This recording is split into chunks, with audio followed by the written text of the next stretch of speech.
Frank Zappa, compositeur, guitariste et satiriste américain, demeure une figure incontournable de la musique du XXe siècle. Son œuvre prolifique, alliant rock, jazz, musique contemporaine et humour acerbe, a défié les conventions et marqué les esprits.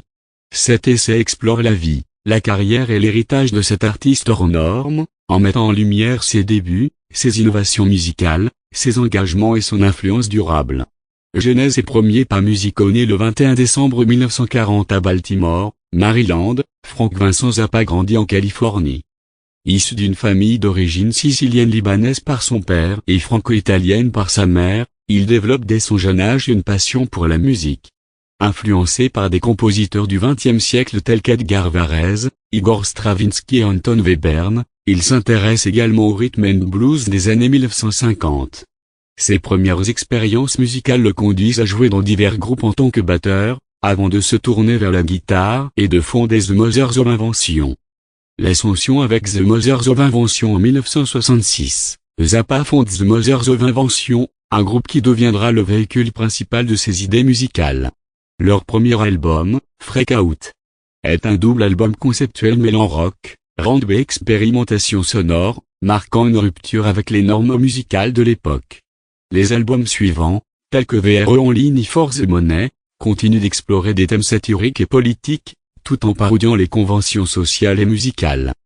Carrière solo et innovation musicale. Après la dissolution de The Mothers of Invention, Zappa poursuit une carrière solo prolifique. Son album Otra marque un tournant, avec une approche plus instrumentale et une fusion du jazz et du rock. Il continue d'expérimenter avec des genres variés, produisant des albums tels que Uncle Matt et La Terre, ce dernier étant initialement rejeté par sa maison de disques avant d'être publié posthumément. Dans les années 1980, Zappa explore les possibilités offertes par la technologie numérique, notamment le synclavier, un synthétiseur numérique.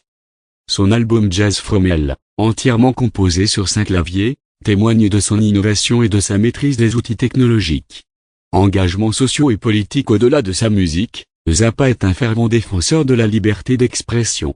Dans les années 1980, il s'oppose vigoureusement à la censure musicale, notamment face à l'apparent Music Resource Center, un groupe de pression cherchant à imposer des étiquettes d'avertissement sur les albums.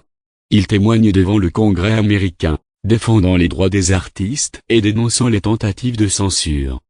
Dernières années et reconnaissance. Dans les années 1990, Zappa se concentre sur des œuvres orchestrales, collaborant avec des ensembles tels que l'Orchestre symphonique de Londres.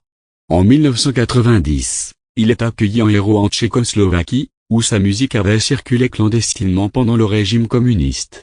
Il est nommé ambassadeur des arts et de la culture par le président Václav Havel. Frank Zappa décède le 4 décembre 1993 à Los Angeles, des suites d'un cancer de la prostate. Sa contribution à la musique est reconnue à titre posthume, avec son entrée au Rock and Roll Hall of Fame en 1995 et la remise d'un Grammy Award en 1997.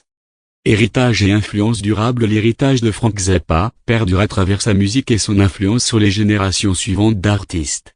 Son approche expérimentale et sa volonté de défier les conventions ont ouvert la voie à de nombreux genres musicaux contemporains. Des festivals lui rendant hommage, tels que les Zappanale en Allemagne, témoignent de l'impact durable de son œuvre. Conclusion. Frank Zappa demeure une figure emblématique de la musique du XXe siècle, non seulement pour son génie musical, mais aussi pour son engagement vers la liberté d'expression et sa capacité à repousser les limites de la créativité. Son œuvre continue d'inspirer et de provoquer, rappelant que la musique est un terrain d'expérimentation et de réflexion sans frontières.